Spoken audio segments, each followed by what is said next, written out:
Good morning. Online classes में आप सभी का हार्दिक स्वागत है। हम क्लास 10th में ग्रामेटिकल अर्थात व्याकरण पढ़ रहे थे और व्याकरण के अंतर्गत हमने विभिन्न प्रकार के शीर्षक में हमने समास भी पढ़ा, विशेषण भी पढ़े और समास के भेद, विशेषण के भेद भी पढ़े। और आज हम व्याकरण के अलावा जो अपनी पुस्तक है सिटीज के अंतर्गत जो अपना प्रथम पाठ है सूरदास, उस सूरदास का अध्ययन करेंगे। लेकिन सूरदास का अध्ययन करने से पूर्व सूरदास कौन है, उनकी जो आपके शास्त्र है, काव्य शास्त्र की जब बात करें, उनके जब इतिहास की जब बात करें, आपके कौन से काल से संबंधित है, उस काल की हमें भूतपूर्व जानकारी बहुत जरूरी है। तो सूरदास को पढ़ने से पूर्व हमें भक्ति काल के जितने भी पहले कवि कौन कौन से फेमस प्रसिद्ध कवि जो हुए, उन कवियों के बारे में हमें जानकारी जरूरी है। तो हमें जो शुरुआत का जो अपने प्रारूप है वो प्रारूप हमें देखना जरूरी है। तो सबसे पहले जब हम बात करें आपके भक्ति काल की, किसकी बात करें, भक्ति काल की बात करें, यानी भक्ति काल जो हिंदी साहित्य में सबसे महत्वपूर्ण है। सर्वाधिक आपके जो भक्ति काल की जो विधाएं जो लिखी गई है आपके, चाहे रामचरितमानस की बात करो, चाहे सूरदास ने जितने भी ग्रंथ लिखे, चाहे तुलसीदास ने जितने भी ग्रंथ लिखे, वो सब किस में लिखे, भक्ति काल में लिखे। तो भक्ति काल की शाखाओं को किन किन भागों में विभाजित किया गया, भक्ति काल की और कौन शाखाएं आती है, उनको और कौन कौन से नामों से जाना जाता है, ये सब कुछ बातें यहाँ पर की जाएगी। तो भक्ति काल की जब बात करें, भक्ति काल से पूर्व आदिकाल आता था, आदिकाल के बाद भक्ति काल, भक्ति काल के बाद रीति काल और रीति काल के बाद आधुनिक काल। लेकिन हम सिर्फ बात करते हैं भक्ति काल की। भक्ति काल को में दो शाखाएं थी आपके, एक तो सगुण शाखा थी और एक निर्गुण शाखा थी। पहली शाखा कौन सी थी, सगुण शाखा, और दूसरी कौन सी थी, निर्गुण शाखा। अब सगुण और निर्गुण को भी वापस दो भागों में विभाजित किया गया है। सगुण शाखा को एक ग्राम भक्ति शाखा में बांट दिया, एक कृष्ण भक्ति शाखा में बांट दिया, और निर्गुणों को एक प्रेम मार्ग शाखा में बांट दिया और एक ज्ञान मार्ग शाखा में बांट दिया।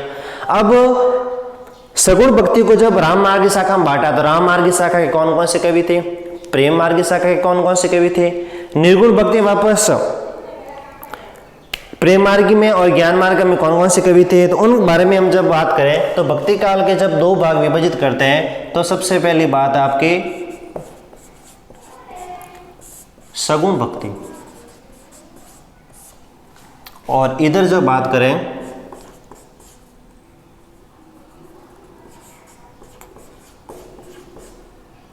निर्गुण काव्य धारा।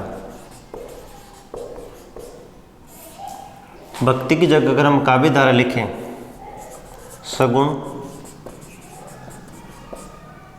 काव्य धारा, तो सगुण काव्य धारा को भी वापस दो भागों में विभाजित किया गया। पहला भेद जो है राम मार्ग की शाखा और दूसरी है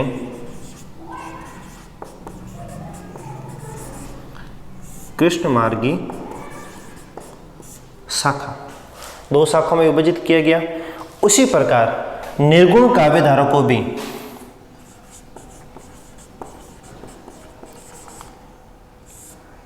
प्रेम मार्ग की शाखा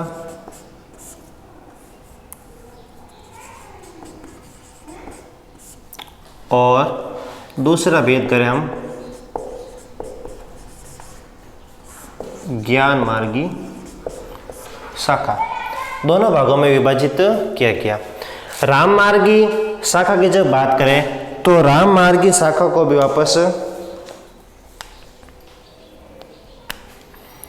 इसकी अगर हम बात करें तो राम मार्गी शाखा के प्रमुख कवियों की जब बात करें, राम मार्गी शाखा में प्रमुख कवियों की जब बात करें तो सबसे पहला जो नाम आता है वो आता है तुलसीदास का।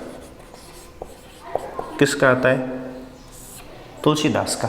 और कृष्ण मार्गी शाखा की जब बात करें तो इसमें सबसे पहला जो नाम आता है वो सूरदास का आता है। राम मार्गी शाखा में सबसे पहला नाम तुलसीदास का और दूसरा नाम सूरदास का आता है। अब तुलसीदास की जो फेमस रचना है, प्रसिद्ध रचना है, उसकी जब हम बात करें तो वो कौन सी मानी जाती है,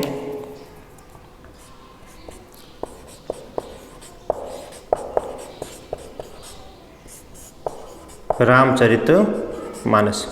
इसके अलावा भी इन्होंने बहुत सारे ग्रंथ लिखे, लेकिन जो प्रसिद्ध रचना है, और सूरदास की जब बात करें तो सुर सागर। ठीक है, ये इनकी प्रमुख रचना है। अब तुलसीदास ने इनके अलावा भी बहुत सारी रचनाएं वगैरह लिखी है। ठीक है, अब राम मार्ग की शाखा की जब बात करें और कृष्ण मार्ग की शाखा की जब बात करें तो कृष्ण मार्ग की शाखा के प्रमुख कवि कौन है? सूरदास। और राम मार्ग की शाखा के प्रमुख कवि कौन है? तुलसीदास। इधर जब प्रेम मार्ग की शाखा की हम बात करें, किसकी? प्रेम मार्ग की शाखा की जब बात करें तो इसका जो प्रमुख कवि जो है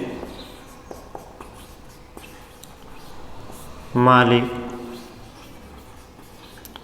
मोहम्मद जायसी, प्रेम मार्गी शाखा। और ज्ञान मार्गी शाखा के प्रमुख कवि जो हैं वो कबीर है। कौन है? कबीर। कौन सी? ज्ञान मार्गी शाखा। अब ये छोटा छोटा परिचय हमने पढ़ा है कि किसके बारे में क्या क्या जानकारी है। इसके पश्चात जब हम बात करते हैं कि सगुण काव्यधारा होती क्या है और निर्गुण काव्यधारा क्या होती है। सगुण काव्यधारा की विशेषता क्या होती है? सगुण काव्यधारा की विशेषता ये होती है एक ऐसी काव्यधारा जिसमें ईश्वर का रंग, रूप, आकार सब कुछ बताया जाता है। ईश्वर की मूर्ति पूजा होती है। ईश्वर का आपके सौंदर्य के बारे में उसका वर्णन किया जाता है। ईश्वर का एक प्रतिरूप बताया जाता है। ईश्वर का एक द्रष्टव्य बताया जाता है। ईश्वर की जो बाल लीलाएं वगैरह है वो सब कुछ वर्णन किया जाता है। किसमें? सगुण काव्यधारा में। और निर्गुण काव्यधारा की जब बात करें तो ईश्वर के रंग, रूप, सौंदर्य के बारे में बिल्कुल भी बात नहीं की जाती। ईश्वर का तो ना तो रंग होता है ना रूप होता है। एक मार्गी जो शाखा जो है आपके यहाँ पर ईश्वर की जब बात करें ना तो यहाँ पर मूर्ति पूजा होती है, ना यहाँ पर ईश्वर के रंग, रूप, आकार, सौंदर्य के बारे में बात की जाती है। किसमें? निर्गुण काव्यधारा। और निर्गुण का मतलब ये नहीं होता इस काव्यधारा के कवियों में बिल्कुल भी गुण नहीं, इसका मतलब ये नहीं। निर्गुण का मतलब है ऐसी शाखा जिसमें ईश्वर के रंग, रूप, सौंदर्य के बारे में बात नहीं होती है। इसमें प्रेम मार्ग की शाखा और ज्ञान मार्ग की शाखा, और इसमें है राम मार्ग की शाखा और कृष्ण मार्ग की शाखा। तो सगुण काव्यधारा में जब राम मार्ग की शाखा की जब बात करें तो यहाँ पर राम भक्ति काव्यधारा के जितने भी कवि हैं वो सब राम मार्ग की शाखा में आएंगे।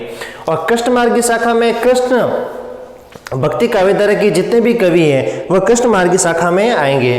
तो सूरदास के अलावा अगर कृष्ण भक्ति काव्यधारा में प्रमुख बात करें तो मीराबाई जो होगी उनका जो नाम आएगा वो किस में आएगा? कृष्ण भक्ति शाखा में आएगा।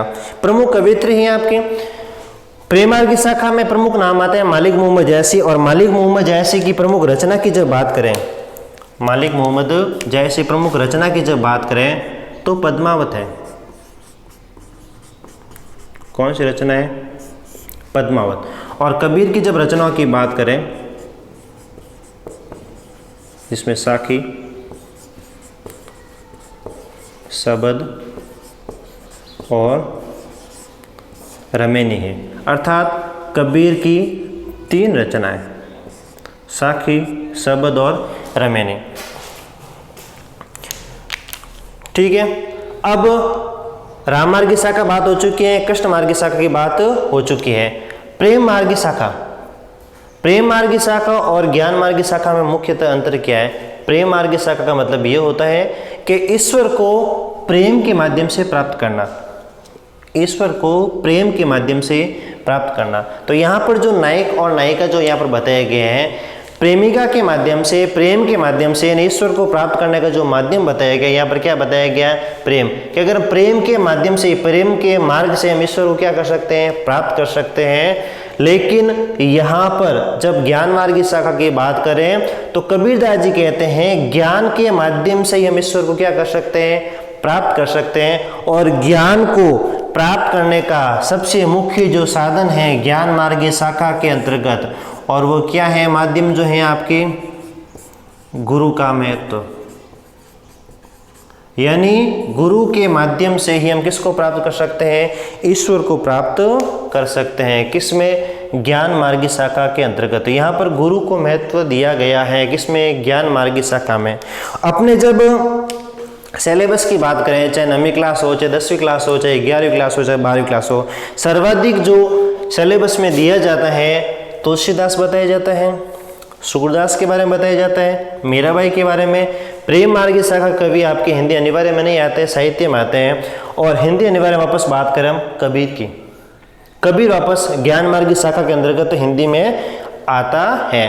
ठीक है। तो तुलसीदास, सूरदास, मीराबाई, मालिक मोहम्मद जैसी और कबीर, ये सभी आपके भक्ति काल के अंतर्गत प्रमुख स्थान रखते हैं। तो आज हमने भक्ति काल का जो सामान्य सा आपके ढांचा जो है भक्ति काल को कितने भागों में विभाजित किया गया, सगुण भक्ति और निर्गुण भक्ति, आपके सगुण भक्ति को वापस राम मार्गी और कृष्ण मार्गी शाखा में विभाजित किया और निर्गुण भक्ति को प्रेम मार्गी व ज्ञान मार्गी शाखा में विभाजित किया। अब राम मार्गी शाखा के प्रमुख कवि कौन है? तुलसीदास जी। और कृष्ण मार्गी शाखा के प्रमुख कवि कौन है? सूरदास। प्रेम मार्गी शाखा के प्रमुख कवि मालिक मोहम्मद जैसी और ज्ञान मार्गी शाखा के प्रमुख कवि कबीरदास। अपने सिलेबस में कक्षा 10 में सबसे पहले नाम किसका आता है? सूरदास का। किसका नाम आता है? सूरदास का। तो सूरदास ने सूर सागर के अलावा, सूरदास ने सूर सागर के अलावा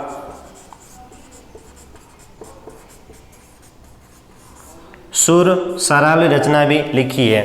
ठीक है, कौन सी? सुर सारावली, जिसमें उन्होंने अपने काव्य में विभिन्न विशेषताओं के बारे में बात की। अब तुलसीदास और सूरदास की जब भाषा की बात करें तो सूरदास ने मुख्यतः ब्रज भाषा का प्रयोग किया है। कौन सी भाषा का? ब्रज भाषा का प्रयोग किया है। तो अब हम सूरदास के बारे में ही अध्ययन करेंगे।